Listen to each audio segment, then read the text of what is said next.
Welcome back to the All New, All Different #1 Comics Podcast. Bonus episode. We are doing Canary #1.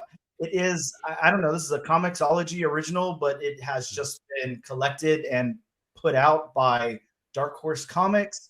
Anyways, we've got Benny here. We've got Nick here. How the hell are both of you guys? Great. How are you today?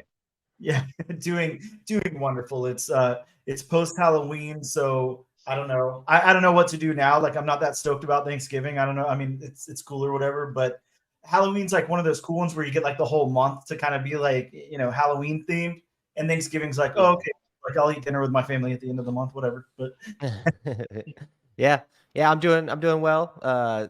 Halloween just passed, and we just got done carving pumpkins. They're all rotting outside now, and I gotta go throw those things away. But I made some good pumpkin seeds. So you guys ever had pumpkin seeds before?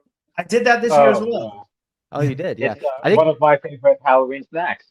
Yeah. Oh, nice. I think pumpkin seeds, as you get older, you appreciate them a little bit more, especially when you get that recipe down. My pumpkin seeds are pretty good this year. Yeah, this was my first time. So let me ask you this then, Nick. Whenever you do your pumpkin seeds, do you deshell them first, or are you eating the shells? Oh, I'm eating the shells. Yeah. Okay, me too. But I was like, I had to Google it. I was like, I think it's okay, but I wanted to make sure. But yeah, I got like a nice like paprika, black pepper, like seasoning going on and everything. They were good. Yeah, the secret for mine, you got to boil them before you put them in the oven. Oh, okay. And then season them with some Lowry's seasoning. You ever had Lowry's?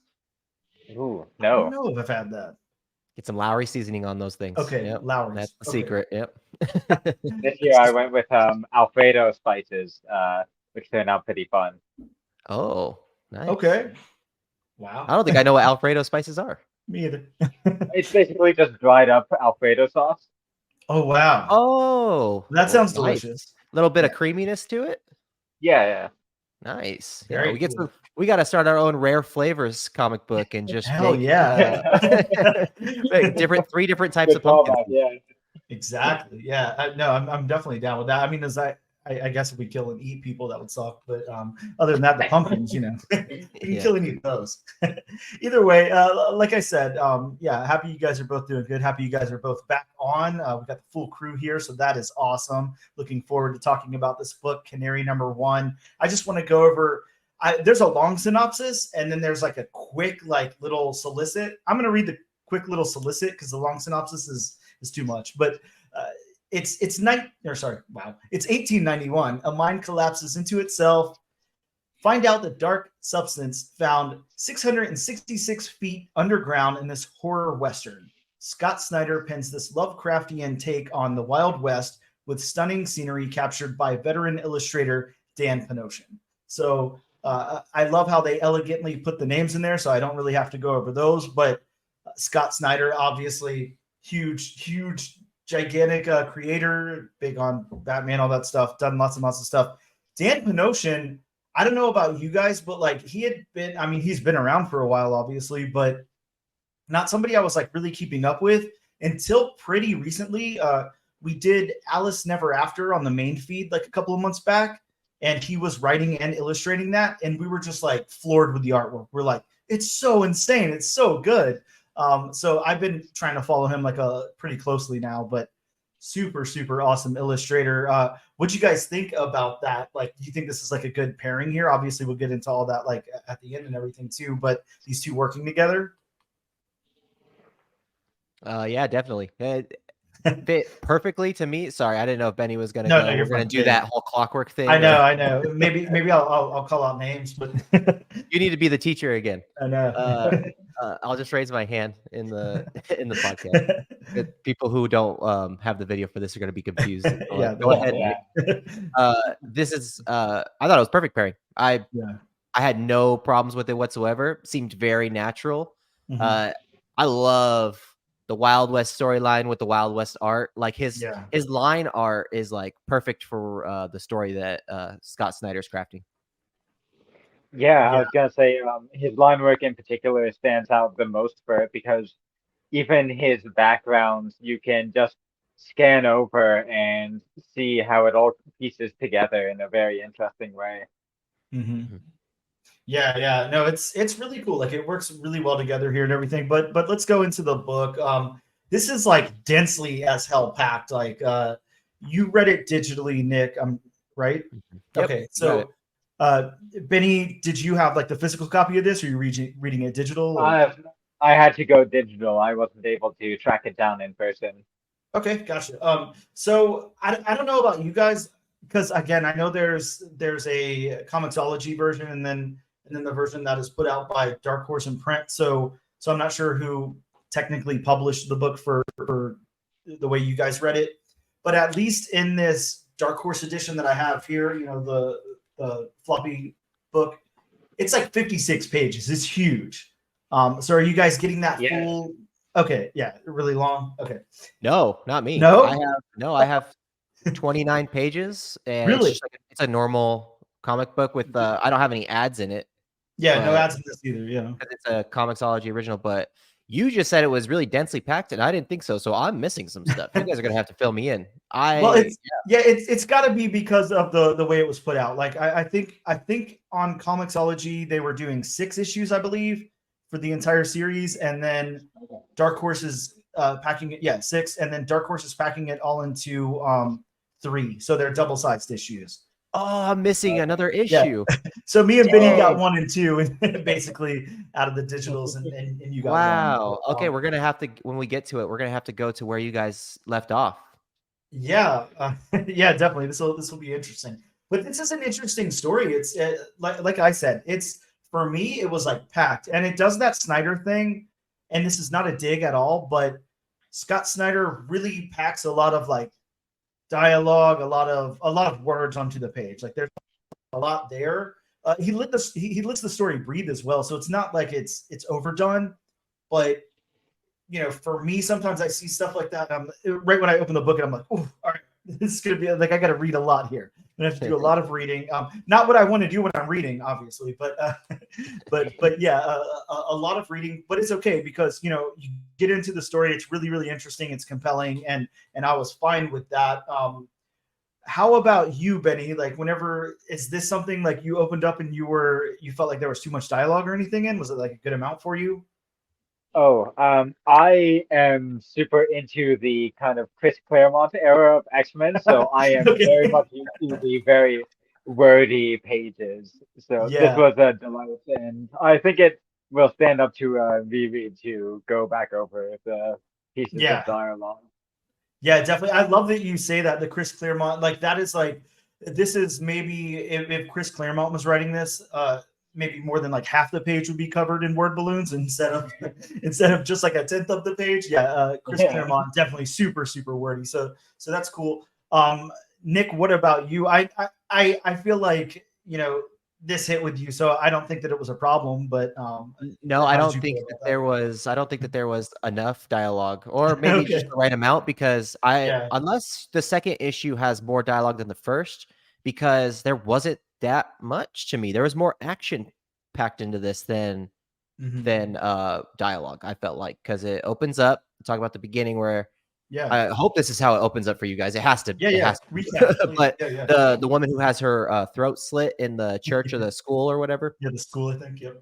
And then that happens, and then like 4 pages after that, he goes to the farm and he calls out the apples, and he's like, "I need your son," and then he just starts blasting. And I was like, "Yeah, heck yeah!" He's like, this main character is just a badass for sure. He's like that old Western style, like I'm gonna shoot first, ask questions later. You know.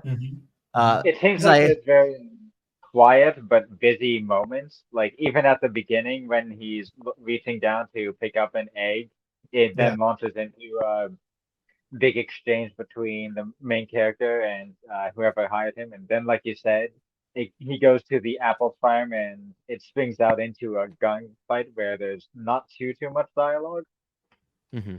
Right. Yeah. And I honestly said that I don't think there's enough dialogue because I've been begrudgingly reading Alan Moore's From Hell, and that thing is just packed with.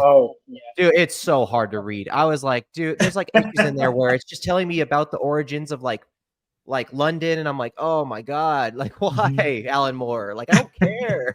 I'm just trying to get through this comic. I don't need a history lesson. Yeah, and like there's one entire part where he just talks about like the origins of London, and then like he creates like some pentagram at the end of all the places that they were making, and I was like, okay, I guess I get it, but you could have done that in 5 pages. You didn't need to do that in like 29 pages. You know what I mean? But that's why I said this isn't that packed full of dialogue for me. Mhm. It was a perfect mix between, like Betty said, where the gunfights, the dialogue, the I think the only part that might have been full of dialogue for me a little bit too much is when he's talking to his boss. Mhm. When he has the payphone and he's calling his boss, and like that was a lot of dialogue. But other than that, wasn't too bad for me. Yeah. So that's kind of I think okay, yeah. It looks like that's kind of the end of the story for you, I guess, in that edition. Like, is this where it ends? Like on this splash? Yes, Like, right there. Yep, okay, with okay, yeah.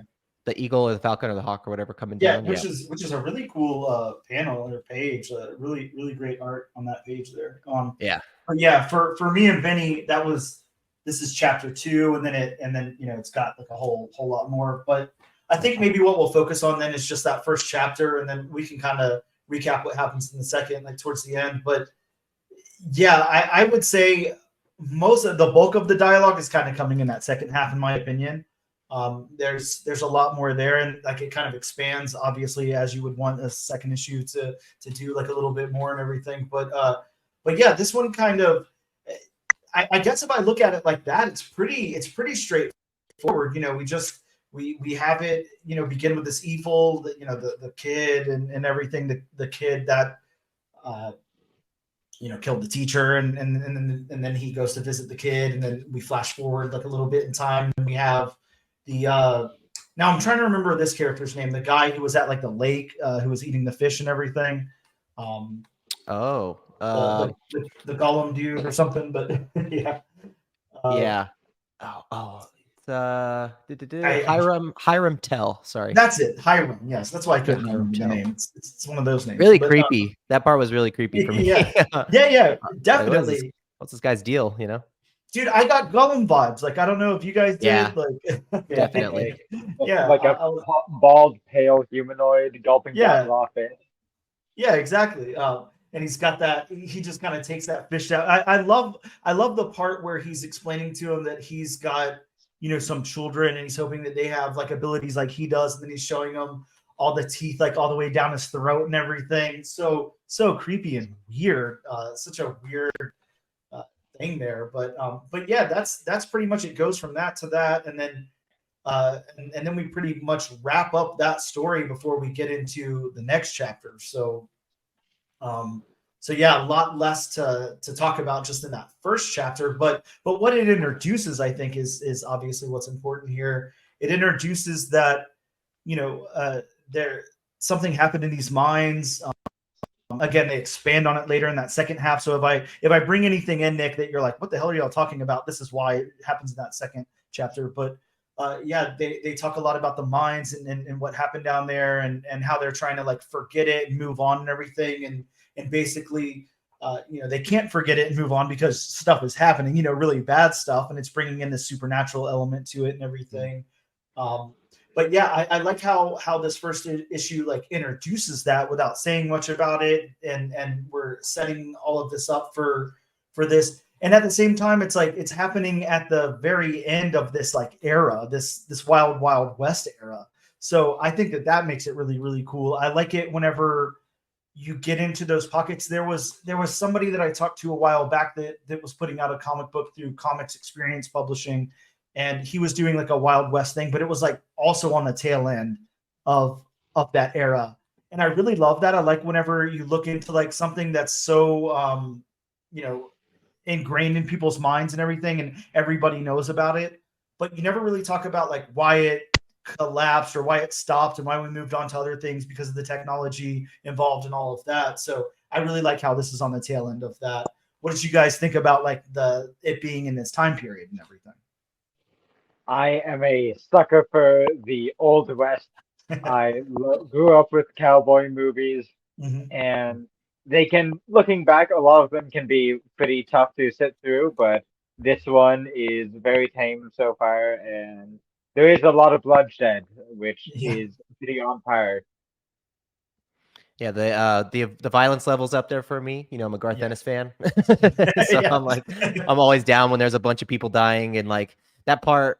It just I just love how much of a badass they make this guy out to be, which is like a total cowboy thing. It's like they have the legends and the stories that the people are like, oh yeah, that's him. Like they're looking in their old stories. They're like, that's the guy, and then like Yep. they're like looking for autographs from this guy because he's like a legend, and then like you realize why he's a legend because he goes to the farm with the apples, which the kid's name is Johnny Apple, right? Yeah. I'm guessing this has to do like Scott Snyder's just like, oh, let's call him Johnny Appleseed or something. It's got to be, right? Like, there's Right? no It has other to reason be. to introduce that. Yeah, That's really, I thought that was thinking really too. like too much of a coincidence for me for Yeah. it to be Johnny Apple. But when he comes in and he's like, we're about to take our horses out or whatever, blah, blah, blah. And he's like, what horses? And he's like, bam, bam, bam. He shoots all the horses dead. Like, this guy's a Felt so badass. bad Like, for them, that scene. and that's, yeah. Yeah. Like, this guy does not care. He's all about just like justice. You know what I mean? Like, he's just too much into justice, probably. Got that kind of, and then it progresses into him with the kid, and the kid doesn't care. Like and this guy's like, wow, this kid's actually more of a badass than me, or something's wrong with this kid because he just shot his mom in the head. Yep. Like, that was crazy.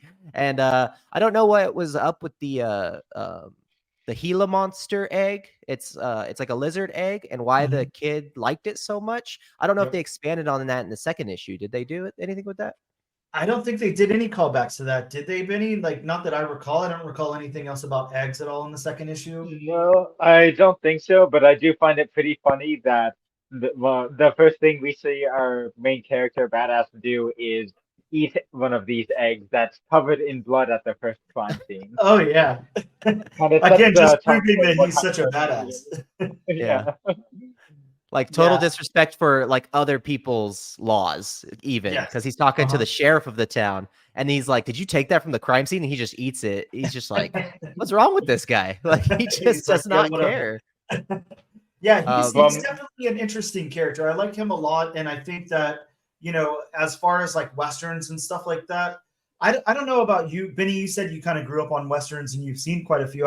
And Nick, I'm not sure how familiar you are with westerns. I haven't watched a lot. I've watched a few, like Tombstone and Unforgiven. I think that's probably about it. If I most I get to is Wild Wild West with Will Smith and Shanghai Noon with Jackie Chan and Owen Wilson.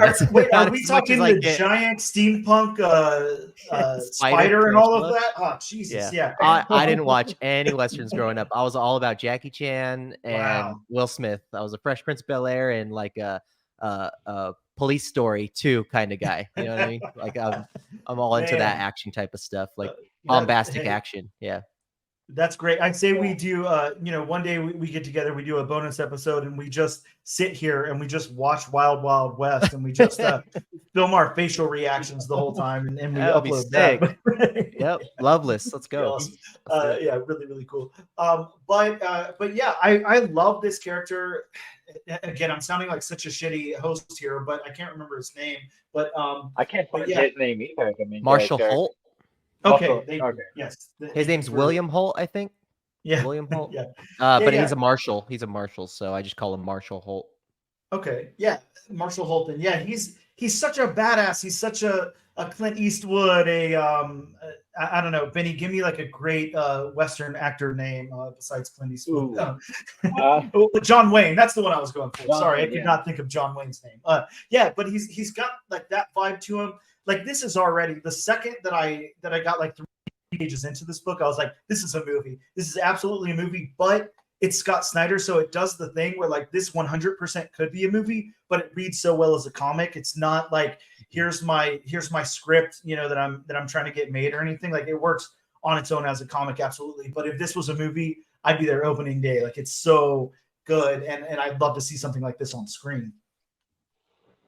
Yeah, could either Benny or you talk about what that black page that says first form, what that means? Does it do anything like that in the second issue? Because we have that big black page that shows a passage of time where he's going to the and I just want to say, like, kudos to Dan Panosian on the art, because you can see the passage of time between panels just by the background, and the background goes from yellow to orange to red, and I thought that was beautiful. that he just has like it's the sun setting and it's dusk now after that black page. Yeah. And it also the blood red just reminds you that like it's like the sign of danger or the sign of trouble or something like that. So that was beautiful as well. I love that. But what does the first form page mean? Benny, do you have any clue? Because it does do it again. So basically we get chapter 2. It just says chapter 2, and then we have like one page of panels. There's 6 panels there, and then we get another black page that says second form, and then the book starts again after that. So what you're missing on that first page of chapter 2 is the end of Hayam. Hiram and Hiram. Okay, Hiram and the Marshals encounter there. So that's what you're getting in those 6 panels, and then it says second form after that. And I won't spoil what happens in that for you, since I'm sure you want to continue on and read the rest. But but yeah, I'm not sure if it's anything besides just how they decide to divvy up chunks of the story. Or if they're going to explain it in the future on how somehow he changes between forms. Yeah. It might be something like that. I could definitely see that. Now, here's something I want to ask both of you guys, because again, you haven't read that far, Nick, so I don't see any need to discuss the second half of the book. But just know, everybody listening out there, like if you have the print copy, or if you read it like Benny did digitally, which I assume you ended up reading the Dark Horse edition of it, you're going to get both the first and second book there. And then if you read it the way that Nick read it as a Comixology original digitally, then you're going to get the just the first chapter. So what I really like let me not say like what I really find interesting here is, again, the solicit. And I don't know if you guys read solicits like before you read a book. I typically don't. I only do it to discuss the book or whatever on the podcast. But every now and again I'll read a solicit just to get some more information or whatever. But this is one that like it explains too much of the story, because it's going into a dark substance being found 666 feet underground, and all of this. We're not getting any of that. Obviously, it's gonna take that form a little bit later. After the second issue here. Whenever I read that long solicit that I said that I did not want to read at the beginning of the podcast, it was talking a lot about like. Don't ruin it for me, Dan. Don't do it. Okay. You already ruined it for me with the black substance. You just ruined it. Sorry. Okay. I'll be quiet. But it does go. It goes into some other things that you don't see here in the first or second issue. So it's like it's so spoilery, and I don't know why they do that. I get that they're trying to sell the whole series, and maybe that's what it's for. But it's like leave a little bit to the imagination. So yeah, I won't read that. But it's like those movie trailers that like are just like, wow, you just spoiled the entire movie for me with your 2-minute trailer. Yes. Like, why are you doing that? Just give me glimpses of things that like kind of give me an idea, but don't tell me what's happening. You know what I mean? I'll usually only ever read it if I am pretty familiar with the character that they're going over. So something like this, I avoided it because I just wanted to come in spoiler free. Yeah. That's a good way to be on this book. Yeah. Can I just say, like, to the people who write these solicits, you could take a chunk out of this and put it on YouTube on one of those shorts or whatever like that. Don't do that. Don't spoil the book for us when you're doing solicits. That's why I don't read those solicits. And if you're gonna do it, pose it as a question. Don't pose it as like, this is what is found underground. Say like, what's causing this mysterious form to take the children of this place and make them into evil monsters or whatever. That is so much better than telling me there's a black substance that causes people to do weird things. It's like, well, we didn't get to that at all. You guys didn't get to it in the second issue, right? So no, none of it. That's 2 issues that you've read that hasn't spoiled it yet, which is like, that's 1/3 of the way through the book. That's like, wow, we could have just been going into this like, I don't know, like an M. Night Shyamalan film.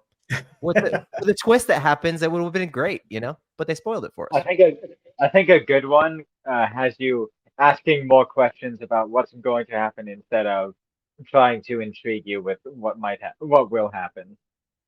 Right. Yeah, definitely. You're completely right there. You'd like to hear something more of like, like they do Scott Snyder pins this Lovecraftian take on the Wild Wild West and blah blah blah, and there's some horror elements, and yeah, I mean, say that, like, we don't really need much more. I guess if you need to set the scene, you know, put the year or whatever, but yeah, there's I don't see any reason. How about I don't know if, look, we got branding a little while back. What was that, 2018, 2019, whenever Something is Killing the Children first came out? I think 2019 is what I'm going to say.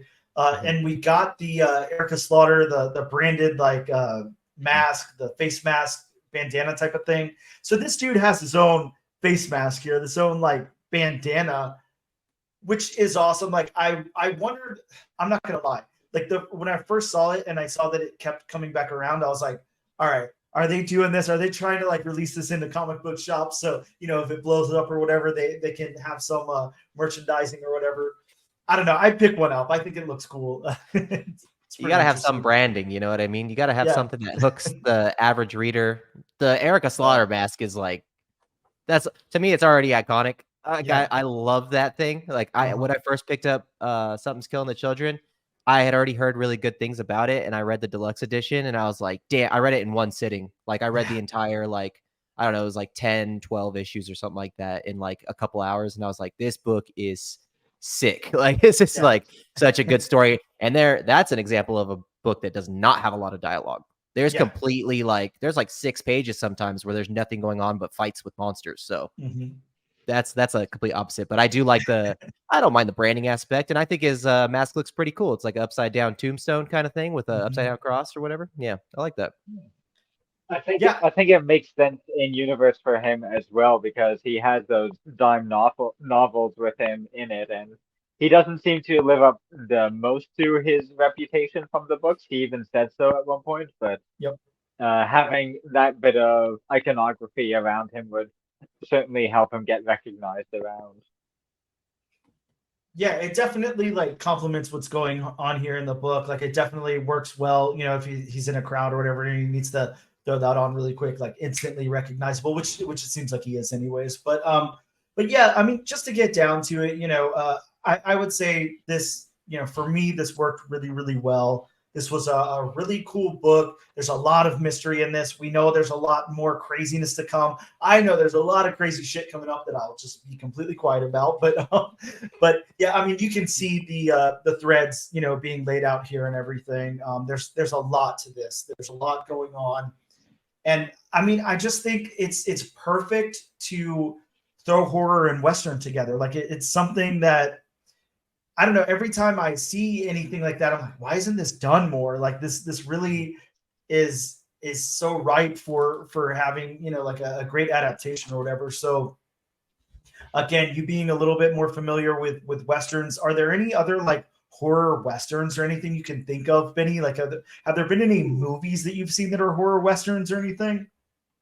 This is a bad example, but the Aliens versus Cowboy with the lead from the James Bond movies, that it had a lot of scary elements in it, but I do agree horror would be a great fit for the Western genre, because there are so many quiet, long nights out there. Yeah. There's something very scary about the Midwest and stuff like that too. So like there's just something scary about just open fields and nowhere to hide. Yeah. That's pretty, like, that's scary. And also the opposite is scary, where you're in the ocean and you can't see or know anything that's underneath you. That's like the two scariest things to me, is like wide open fields. Like I live in a desert, and sometimes when I have to drive places and it's just straight desert and it's dark and there's no lights, that's scary, because all you have is the stars and the moon to like light the way. That's pretty scary. I'm with you. I get the same way. Like every now and again, like I'll freak myself out if I have to drive like, you know, too long on like a empty highway or something like that, or like a country road or something. And like some people love that. Some people think it's like the most American, like freeing thing, you know, in the whole world and all of that. I'm like, if something happens, there's no one around, you know. I always get those vibes of like, man, if somebody, and this is terrible, you know, I should shut up, but like I get those vibes where I'm like, if somebody just wanted to like, you know, jack a police car and like throw on a uniform or something and then pull me over, like, you know, it's so scary. But yeah, I'm so far from me, freaks me out. What were you saying, Yeah. Betty? Just being so far removed from everyone else where nobody can really help you if something goes wrong. It can be so terrifying. Mm-hmm. Yeah, that's a But whole level of our main anxiety character, that yeah, our main character doesn't seem to need much help in a lot of his business. yeah, Yeah. no, he's definitely he's good. He's got this. Yeah. I would. I think, in my final thoughts, and like I kind of want to go around, like I want to try something different this time. So I want to go around to both of you and get like your thoughts on, whatever you have to say, like as we wrap it up or whatever. But as far as me, like my final thoughts on this are, this is absolutely outstanding. This is done really, really well. I really like the mashup of the Western horror genres put together here. I like the, all of the undertones and other elements that we have going on. I love like the creepy, like townspeople, that kid, freaks me out a lot. Like there's just a lot here, and it's done really, really well. Of course, I would expect nothing less from Scott Snyder and Dan Panosian together, because that's like an all-star team there. But I will 110% be reading issue number 3 since I read 2, but in print, issue number 2, and I'm really excited about that. So whoever wants to go next, please feel free. Yeah, the thing that stuck out the most to me here is the artwork. If a character isn't blending into the background on panel, they are in stark contrast with it and pop right off the page. There's the dogs that you were talking about before the podcast started. Oh, he muted himself. Yeah, I'm muted, so you guys wouldn't have to hear that. Oh, okay. Thanks, Dan. Appreciate that. I agree. Well, I agree with Benny. I agree with you, Dan. This is absolute. They've knocked it out of the park for me. Art was amazing. Writing is very Scott Snyder. It's always like a pleasure to read something that like someone who just knows what they're doing, knows how to keep you guessing, knows how to keep you going on to the next issue and wanting to keep reading. He has these grand ideas of just like, I want to do this, and this is how I'm going to do it, and I want Dan Panosian to do it. So, and then he just does it, and there's something like super confident about Scott Snyder's writing and the way he does things, and I really like that. So, I like the themes that he has with eggs too. I don't know if there's more eggs in the second issue or the later half of the first issue with you guys, but I figured there would be with burying an egg underground with the little kid. But he's got some themes going. He's got the creepiness. The artwork is just blended perfectly with the story. The thing that stuck out the most to me, which I said in the beginning, which me and Benny said that we liked the most, was the line work. I think the line work and also the squiggliness of like the backgrounds to show that it's just a bunch of rocks. That's done really confidently too. Like he was just like, ba, ba, ba, ba, ba, ba, ba. I got the background done. And it just looks like it's so effortless for Dan Panosian to do. But it was a great book. I'll be reading the second issue or the third issue or the whatever it is with Comixology. I'll be reading all 6 issues, and I could pick them up right now because they're already on Comixology. So I'll probably be doing that this week. Oh, that's right. The whole thing exists like in its entirety and on Comixology. So really cool. Yeah, and I mean I've never encountered that where I guess something's a Comixology original and then it's in print by somebody else, and then they release them. They're both released, on wherever you're reading your digital comics, together or at the they're both released, and then you have one that's like collected and one that's not. I remember Barnstormers. I don't know if you guys read that, but that was like also a Comixology original that later went to print. So I don't know if that was done the same way or not, but yeah, just for all the listeners out there, depending on how you get it, you might get 1 and 2, you might just get 1. But yeah, look out for that. I guess look out for that fancy Dark Horse Comics logo, and then you'll get both issues there. Should be what a $4.99 cover price. Wow, really good price for 56 pages. That's nuts. Really cool. But yeah, that's our thoughts on it. Benny, Nick, me, we all love the book, and we'll be continuing on to whatever issues come about next, but follow the series throughout. And I don't know. That's all I've got to say about it. Unless you guys have anything else you want to say. If you like Cowboys, definitely keep an eye out for this one. Yes, absolutely. Make sure you, I don't know, maybe go make your own branded bandana to go with Canary here, because I don't know, you probably look pretty cool next Halloween. But yeah, Thank you guys so much for podcasting with me today. I really appreciate it. Vinny, Nick, hope you guys both have an awesome rest of your day and an awesome weekend. And of course, thank all of you guys for tuning in and checking us out today. If you want a copy of Canary issue number 1 or issue number 1/2 here in print, all you have to do is use the hashtag #AllNewAllDifferentNation to enter in the giveaway. Use that hashtag on social media of your choice and you'll enter to copy this book. And again, can't thank you guys enough. Nick, Vinny, hope you guys have an awesome day. Thank you so much. Thank you for having me.